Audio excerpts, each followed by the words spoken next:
So welcome to Northern Powerhouses, our business success stories series of interviews where we discuss with local business leaders, their backgrounds, their successes and challenges, and what's really driving them forwards. And this afternoon, I'm delighted to have with us Joe Guy, who's the CEO at AJRecruitment. So firstly, Joe, welcome and thank you for coming on board. And if you'd like to introduce yourself and AJRecruitment to the audience, we'd love to know more about what you do. Thanks, Chris. Well, first of all, thank you very much for having me. It's a pleasure, obviously, to be here this afternoon and to share a little bit of my story. So as Chris said, I'm the female founder and CEO of AJRecruitment and Temp Rewards. So in a nutshell, what do we do? Well, AJRecruitment, we've been going for 18 years. We're a specialist social care recruitment business. And predominantly we provide temps to third sector and private organisations across the North and the Midlands. And Temp Rewards is basically a technology piece that we've invested in from a business perspective that is really going to help those frontline support workers in social care to improve their social mobility. Brilliant, very exciting, sounds really interesting. So perhaps kick off, Joe, a little bit, if you could tell us a little bit about your background, how you got into business and why this particular one. Yeah, absolutely. So first of all, I think the thing to say, I think my journey into social care was, you know, kind of, I fell into it really at sort of the age of 18. So while I was studying, I basically started working as a support worker. And I absolutely loved it. Didn't think, you know, that it was going to be for me, but I absolutely loved it. So that's kind of where the passion began. Sort of after that, I then had my first business after uni, and it was really focused around social care again. And it was working with people on the autistic spectrum, but it was people specifically that had been excluded from service. And I used sort of various strategies that I learned at university, including sort of NLP and intensive interaction theory to basically work with them. I then stayed in social care, but went on a slightly different journey and worked in sort of learning and development. And that was absolutely brilliant because I could then use sort of my practical skills that I'd learned and help individuals sort of further their own learning and development. I then did a little bit of a switch, and in 2001, I ended up basically working then in social care recruitment. So I thought, again, how can I sort of, you know, use my skills? And I decided that social care recruitment was the place. So really enjoyed that, learned all of the basics, but then had my son and 3 years sort of on from that. And I thought, I can do this, you know, for myself. And I'd always had a desire to sort of run a business. And I thought I can do this for myself. And yeah, that's what I did. And I guess, you know, 18 years in sort of social care in AJRecruitment and 30 years overall, I don't know, I think social care's in my DNA. It sounds like it. And I have to say, I've been looking at the interview, you know, several people in the care arena, and every one of them has said how much they love it. And it's just great to hear because it's such an important thing that you guys do, that, you know, it's great to know that it's a passion, not just a profession. But you know, if when you were growing up, you said obviously you got into it fairly early, but when you were growing up, was this always what you planned to do, or did you have some different goals or dreams? Yeah, I mean, it's a good one, is that, I mean, what I did know, so from, I mean, I was trying to trace this back, but I think from sort of the age of 11, I knew that I wanted to run my own business. And I can remember, it's quite corny, but I did a drama production at school, and you could be anything that you wanted to be. And I was a businesswoman in inverted commas. Really? Now, what I was doing, I'm not really sure, but I was a businesswoman. And, you know, that kind of was where the business idea sort of started.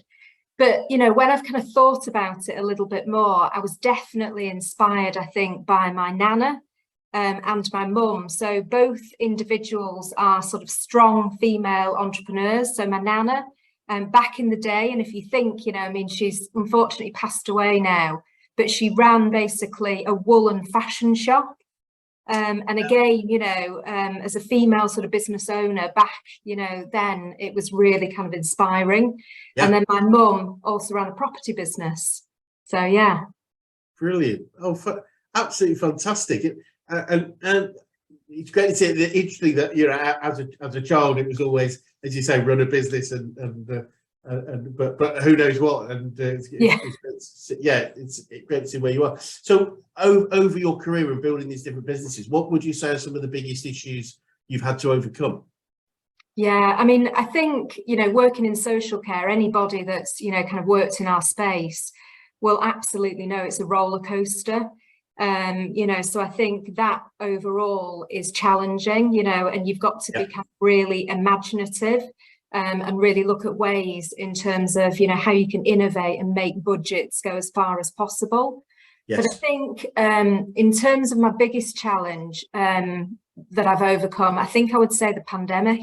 I think a lot of people would say this. So it was quite a strange one for us. In social care, we expected to be absolutely inundated. But what actually happened was that we lost 40% of business overnight. So you can imagine that came as a huge shock. We did try and redeploy those staff, but because we didn't have sort of contracts with the NHS and local authorities, it was really difficult to do that. But I think, you know, as an entrepreneur, you always think, okay, so what do I do? How do we stay positive? What do we do in this scenario? And I think we kind of used it really as a chance for reflection and to think, well, what can we do? How do we pivot? And it was at this point really that we decided to really push forward on the technology piece and temp rewards and, you know, really start to kind of make that project come to life. And I think the other big thing that I learned over that time is that it's really important, and I think a lot of people reflected in this way, that, you know, business has to deliver work-life balance for people. And it made me really think about, how do I do this when we come out of the other side?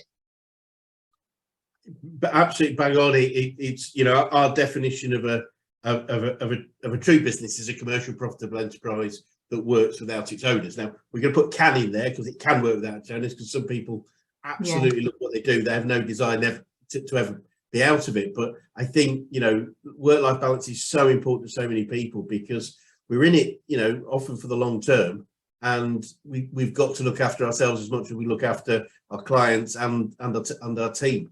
So absolutely, it's a very virtuous thing. You know, I think the challenge I quite often see with business leaders, Joe, is that they put themselves last, you know, in everything that they do, and that's on the expectation that that's what, you know, often that's what my team expects. I lead from the front, but the team, you know, most teams expect the leaders to lead, and so being able to take a step back and focus on, if the analogy is the business is a ship, rather than be pulling the anchor up and wait and doing the sales with the rest of the guys, we do need to be at the wheel, making sure the ship's in the right direction, and we can lose, you know, often lose that if we're not careful in difficult times.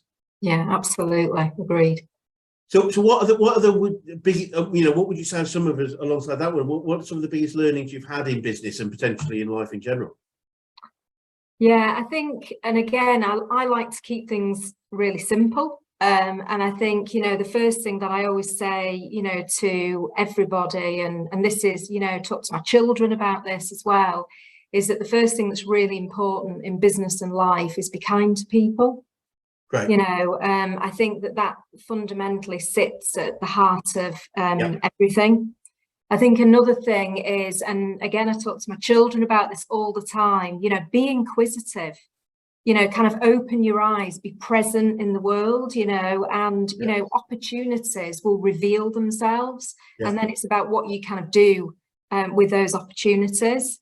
And then I kind of think about, you know, I'm a true believer that, you know, everyone has something to offer.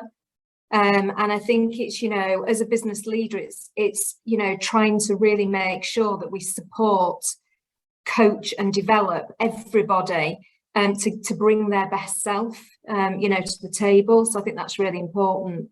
And then I think the final thing for me is, you know, sort of never stop learning. So I think, you know, CPD is just, you know, continued professional development in our business is just part of our culture. And you only know what you know so far, and there's so much more to learn. So I think that's really key. No, that makes absolute sense. I think the kindness, the kindness of the learning, especially, I think there is this sort of perception of business people as being, I don't know, totally focused on money and various other things. And yet that isn't the case with so many people I meet. And I remember I was lucky enough to hear Sir Digby Jones speak, who was at the time the president of CBI, and he talked about that sort of bad rep, if you like, that business people had. And he really believed in business being a force for good, and how much good businesses could do in their communities with both, being able to reinvest back into the community, but also help people around them. And that's what I see all the time is business people coming together to help people. And I think that's a real good one. And funny enough, I know our founder, Brad Sugars, he in terms of learning, he always says we can only earn to our level of learning. Yeah, absolutely. And I think that sums it all up, doesn't it? If we're not learning, if we're not continually learning, we won't continue to grow, and therefore ourselves and our businesses are going to be limited in their own potential growth. So that all makes sense. And you mentioned coaching there, I think, halfway through, and I'm keen to know who the best coaches that you may have worked with, whether that's in business, sports, or life in general. Yeah, I mean, again, I think, working with business coaches is absolutely vital. I think the world, of sort of being an entrepreneur can be, quite lonely at times. And I think it's really good that you have those support systems in place. So there's been lots of good coaches. So who's been the best? I can't name one person, but what I would say, and this is kind of from recent experience. So I'm part of a group, and it basically brings together kind of other sort of entrepreneurs and business leaders. And I think that, for me right now, that is probably one of the most powerful things that I've been involved with, because you're working with lots of different businesses, non-competing businesses. And, before I did this, I just thought, what will there be to share? How is this going to work? But whatever industry they're in, there's just everybody's facing similar challenges. Yeah. And there's so much learning to be had. I mean, as part of that as well, I get access, to kind of a business coach as well. And he said something to me only sort of a couple of months ago, and it really kind of resonated with me. And he just said, look, Joe, he said, with the kind of experience that you've got now, you're at the peak of your career. He said, so really start to think about, what are those kind of life and business goals that you want to achieve? He said, because you can absolutely do that. You can now pull everything together and deliver that. And that really resonated with me.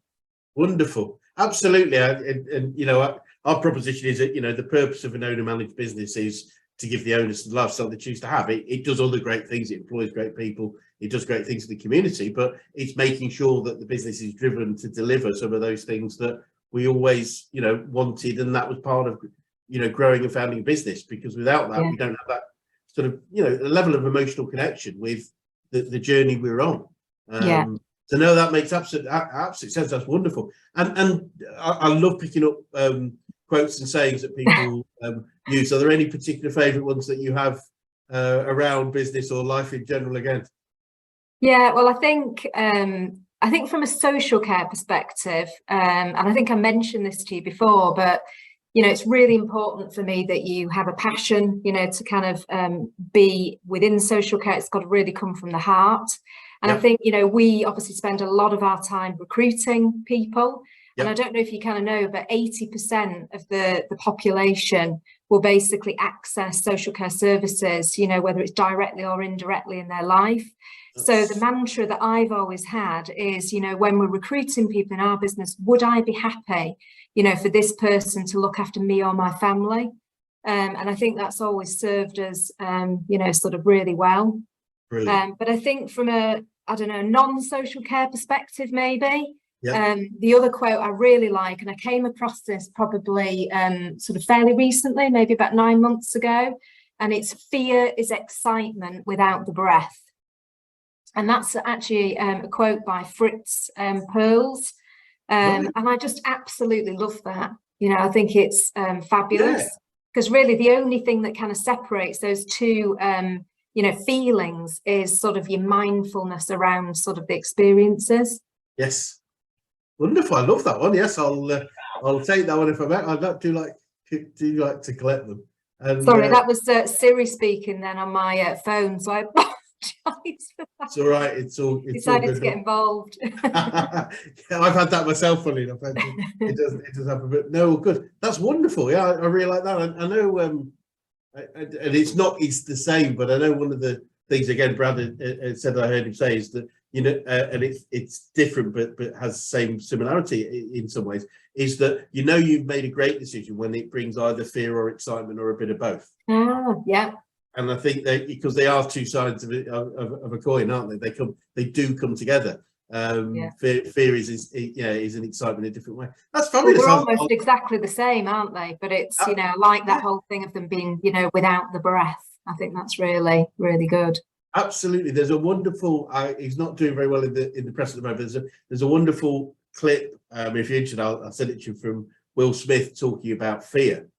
Yes. He used the example of skydiving, or we talk about skydiving, how, you know, the fear is all the way up to the event, and skydiving itself is a very pleasurable event when you actually are doing it, but everything up until that is fear, and we say, you know, we have the fear when we're safe, but actually the other side is the quote he used, I think, is the other side, you know, dreams happen on the other side of fear. Absolutely. And I think, you know, unless you're kind of prepared to push yourself out of your comfort zone, then, you know, because I always think, you know, it's outside of that really that the magic happens, and you know, that really connects, doesn't it, with that? Yeah, what I find interesting in what we do, what I do, is that a lot of people sit in their comfort zone, but actually they're actually in a discomfort zone, and it's nuts. It's like where they are isn't comfortable. It's actually unpleasant, but it's a fear. You know, it's a fear zone. It's a fear of change. It's holding so many people back, even when they're not really happy where they are, and that's a real shame. I mean, I work with, you know, kind of I've done sort of various talks in, you know, sort of schools and colleges, you know, young sort of entrepreneurs in the making, and again, you know, I kind of talk quite a lot about that, you know, that you've really got to get out of that comfort zone, and if you can, into your genius zone, because, you know, that's where all the exciting stuff happens. Love it, absolutely love it. A genius zone. I'll take that one. I'll take that one as well. That's wonderful. And what would you say? I mean, obviously you don't achieve so many things, but what would you say you've learned about yourself throughout your journey? Yeah, I think, and again, this probably goes back maybe 3 or 4 years. So I went to the World of Business conference, and it was one of the best things that I did. And it was that whole thing, you know, at the time thinking, oh, can I be away from the business, you know, for sort of 2 or 3 days? But, you know, absolutely recommend to do that as often as you can. And I think one of the things that I learned there is that, you know, sort of running a business absolutely has to connect with your purpose. I read Simon Sinek's book, or Sinek, depends how you want to say it, Find Your Why. And, you know, this really helped me to understand, you know, what drives me. And I think, you know, one of the things that I realized is that, you know, developing and empowering others, it's really important to me. And I think that's what's helped me kind of with my goal of creating a self-managing team. You know, so I think that's really the drive behind that. Brilliant. Yeah, absolutely fantastic. It's that when we've all got a common purpose and a common goal, it just as you say, we can empower people just to help us deliver. I'm really fascinated. I'm looking forward to the second part of the documentary about Elon Musk this week, and you know, there's a man with incredible vision, because, you know, putting a community on Mars is something that, you know, is just so far ahead. And I'm pretty sure, I haven't get this out, but I'm pretty sure the expectation with it's probably with outside of his own lifetime. So it's something that, you know, he's unlikely to see. I think I'm trying to think how but I think, you know, it's something, and that's real vision and real you know, and a level of purpose about making sure humanity survives all the stuff we're screwing up with on this planet. Definitely. Well, yeah. So talking about vision in the future, what does the future look like for you guys, and what do you see as the main challenges moving forwards, if any? Yeah, well, I mean, as I sort of, alluded to earlier, I think for everybody, it's a sort of challenging sort of economic time. I think, for us in social care, cost of living for our frontline workers is a real, kind of problem. Yeah. I think, social care, unfortunately, continues to be sort of chronically sort of underfunded. And I think, although obviously the levy most recently has just been abolished, the government has obviously promised, that funding will be kind of unaffected. But, I think that will be extremely challenging. So, I mean, some of the data that I'd read recently, and this was from Skills for Care, and effectively they've said that there's going to be 480,000 extra posts by 2035 in our sector. So that kind of really makes me think about, our sort of temp rewards app has come at absolutely a really important time, because this is about, it's basically a tech solution that gamifies work. And as I said, it improves workforce engagement and social mobility. And, even if we consider right now, if we look at here and now in our sector, there's 182,000 vacancies. So, in utilising this app, where people will basically get rewarded for basically doing all of the right things, they will then get benefits from that will help with sort of cost of living. So, yeah, I'm really, really proud that, we're kind of sort of have launched this now, and we're going to see real change for the temporary workers in our business. Wonderful. Really wonderful. We really, wish best of luck with that, and hopefully we can maybe swing by in 6-12 months and just see how things are going for you, especially in that particular area. And just a couple of quick questions before we sort of close a little bit. But obviously you've been very entrepreneurial all your life. And what would you say to anyone that was thinking of going into business right now? Well, the first thing I'd say is do it. I thought you might say that. Yeah, I think one of the things that I've sort of seen over the years is there's lots of free help and support. Yes. And the other thing that I think is really good is that often people, I think, are put off if they're in a minority group, in terms of going into business. And it's really good to see some brilliant sort of initiatives, sort of locally that are supporting this. So I've just joined the D list. And it's part of a group called Include Me, and basically their mission is to basically showcase the diverse talent we have in the city of Leeds, but also raise awareness around this. The other thing that I'm really sort of pleased to see moving in a positive direction is sort of neurodiversity. So my son has ADHD, he's 19, he's training to be a chef. And when he got diagnosed at 11, I did kind of think to myself, how will this affect him, in business and going forwards? And it is really good to see now sort of larger organisations supporting initiatives to, kind of look at neurodiversity and see that as something that's actually positive in the workplace. So I would just say, whoever you are, just go for it. And there's loads of, support and advice out there. Brilliant. Wonderful. And if you started again, your business, what might you do differently, if anything? Yeah, I think I would take more risks, which sounds an interesting one. So if I think about what happens sometimes in businesses, you get swept up by the day-to-day and, you've got to do, and it's this next, and you're going at a frenetic pace. And I just think, that if I'd have maybe reflected a little bit more, I would have definitely developed our technology piece a little bit sooner. I think the other thing I would say, and this is something that's kind of I've really had to work on, but I would say to people, really understand, kind of the detail behind your numbers from a very early, kind of stage of your business. Because if you can do that, you can really start to utilize the money in your business, really smartly. And then I think something else maybe is, if you're trying to scale, we've grown our business to date organically, but I think, if I went back, I would probably scale much more quickly, and I would look at getting the right investment. And I think finally, I would say, if you don't enjoy something, stop doing it. That's really key.